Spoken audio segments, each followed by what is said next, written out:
the beauty of build once, sell twice. And so a lot of times a technology business is that you spend a lot of time building the infrastructure, building the user experience, building all of the things that people use and get value from, and you can build that one time. And sure, it's a lot of work to maintain it and fix it and improve it.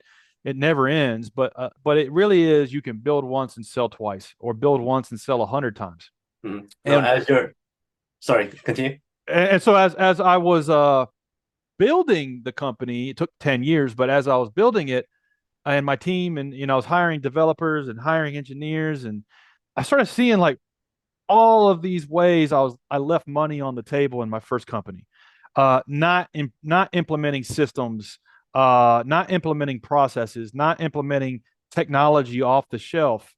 I mean, we would we would beat our heads against the wall, like training an employee like on how to do certain things, and like somebody would go through the same process manually training them. And nowadays you can do this with, you can build once, build the best training system, and have them go through that training system. Sure, it might take you 20 or 30 hours to build that system, but you can build it once, and then you can run 100 employees through that. And so building GreenPal, I was exposed to a different way of thinking of building once, selling twice. And so every founder of any kind of business should try to think like a tech entrepreneur. It can really help them. Awesome. And as you're doing more and more speaking, is there anything that you realize that this is a big eye opener in the speaking area? Really and truly, authenticity is a competitive advantage. You have to, for me, I don't talk about anything that I haven't personally done, lived, and experienced. And so and I think a lot of times, especially today, we get into this world of people who may or may not necessarily have like been through the fire on certain things, and trying to sell you a course on how to do it.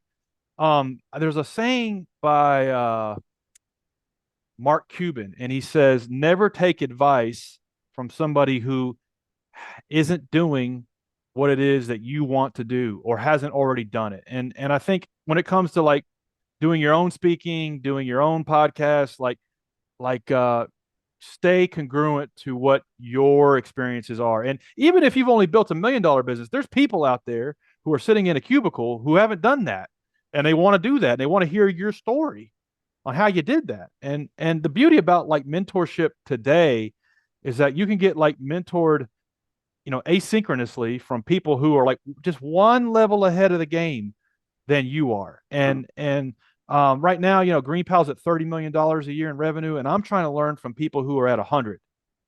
I listened to a talk from Brian Chesky, the CEO and founder of Airbnb, the other day, and it was inspiring. It was great. But Brian Chesky might as well be on Mars compared to where I'm at. And so it's like I need to listen to a talk from the guy or gal who's at 100 million, because that's where I'm trying to get to.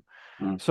So that's my advice on that is it doesn't matter like what your journey is, just stay congruent to that, talk authentically about that, and how you're getting to the next level, and people can learn from that. Success like a kaleidoscope. It evolves, and the target moves, and it is always changing. Your idea of success at one stage of your life, like when I was 18, I thought, man, if I could just live in this neighborhood that I'm cutting grass in, then that will be success. And like this is like the best neighborhood in town, and all the nicest houses and nice cars and stuff. If I could just live in this neighborhood, that will be success, and I will be good.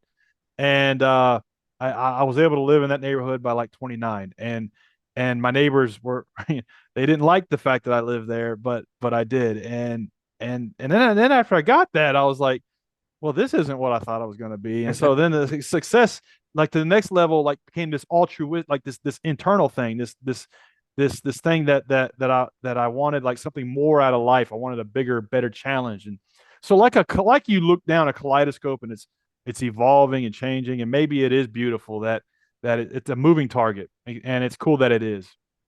Awesome. So that's how success is like kaleidoscope.